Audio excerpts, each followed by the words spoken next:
Ito po ang bayan ng Brooks Point. At ito po ang munisipyo namin na kung saan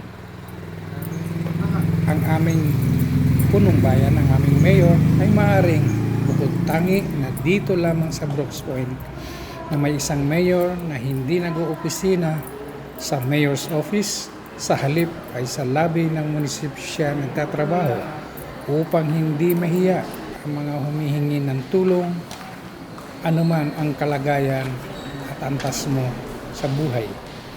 Hindi rin po kailangan ng appointment upang siya'y makausap at hingian ng tulong dahil dito lamang po siya sa lobby nag-oopisina at hindi sa kanyang napakaganda at napakalamig na office. Muli, saludo po kami sa iyo, Mayor June.